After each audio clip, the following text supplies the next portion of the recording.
تعالي نعمل فطار رمضاني سهل وتتبيلة للدجاج مختلفة. بجد هتعجبك جدا جدا.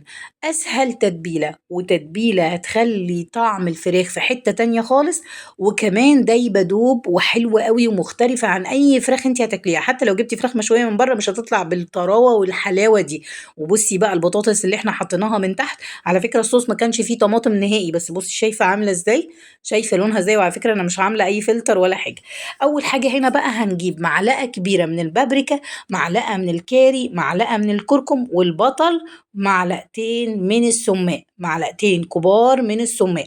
ويفضل نكون نوع كويس جدا علشان يديكي نتيجه كويسه. وبعد كده نص كوبايه من الخل، وبرده نوع خل يكون كويس عشان يديكي اللذاذه والمزازه بتاعه الفراخ اللي هو ايه يعني فراخ كده في حته تانية خالص. وبعد كده زودت عليهم الملح، وانا هنا ما زودتش ولا فلفل اسود ولا اي حاجه خالص. هو زي ما انت شايفه هي دي البهارات اللي احنا نستخدمها للتتبيله. وهنزود كده معلقه زيت صغيره، وهنزود كمان معلقه صغيره من المستردة لو عندك. لو ما عندكيش خلاص ما فيش مشكله. انا كان عندي هنا فايض كده شويه، رحت ايه حطيتهم كده على الخليط. وبعدين كمان هنضيف عليها اهم حاجه مع السماق، لازم دبس رمان. لو مفيش دبس رمان تقدري تستغني عنه بان انت تضيفي معلقه من العسل الاسود. انا هنا ضفت دبس رمان لانه بيدي لذاذه ومزازه حلوه قوي للفراخ. هنمكس الكلام ده كله كده واحده واحده مع بعض زي ما انت شايفه. هو احنا قلنا البابريكا والمفيش ولا توم باودر ولا اي حاجه، سوري طبعا.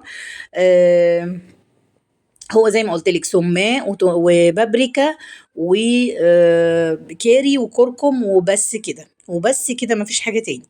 وهنجيب بقى البطاطس بتاعتنا، بس طبعا السماق والخل ودبس الرمان والبصل هما دول تتبيلة الفراخ، وهتخلي لك الفراخ في حتة تانية خالص. هنا أنا قطعت 4 بصلات كبار، قطعتهم جوليان مع بطاطسيتين كده عشان أنا بحب البطاطس المتبلة بالتتبيلة دي، بتطلع حلوة قوي. البطاطس أحلى من الفراخ والله. جربوها هتعجبكم. أنا أصلا مش عايزة أقول لكم الولاد عندي انبهروا بيها، وباباهم عجبهم جدا جدا، قالوا لي لا اعمليها لنا على طول بالطريقة دي. وبعد كده بقى يا ستي هتمكسي بقى البصل كده بشوية من التتبيلة بتاعتك، وطبعا البطاطس، ويفضل تسيبيها كده نص ساعة ولا حاجة. وطبعا التتبيلة دي تقدري تسيبي الفراخ فيها من بالليل افضل بكتير من ان انت تسيبيها ساعة. يعني انا سبتها حوالي ساعتين كده. لكن لو انت سبتيها مدة اطول هتلاقي الفراخ دايبة كأنك جايباها من عند ايه، من عند الحاتي، وتتبيلة كده رهيبة رهيبة بجد. بس يا ستي انا بوريكي هنا ازاي هتقفلي الصينيه، لكن انا هشيلهم واظبطهم بعد كده. لازم التتبيله تكون داخله تحت الجلد.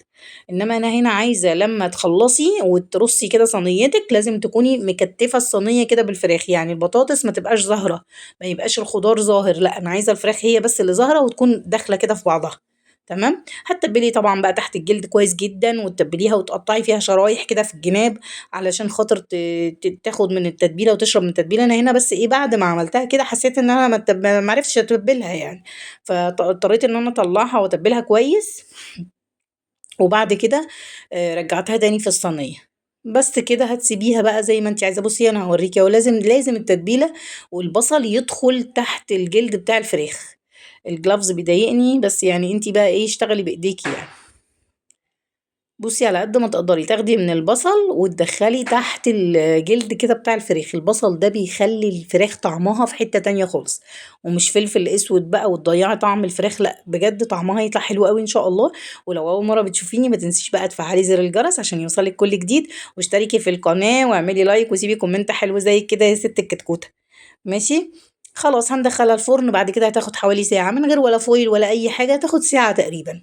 وهتطلع معاكي زي ما انت شايفه كده. بصي البطاطس بقى خدي بقى من الصوص ده وكلي مع الرز المبهر. طريقه الرز المبهر هتلاقيها عندي على القناه، كذا فيديو انا كنت عملت فيهم الرز المبهر.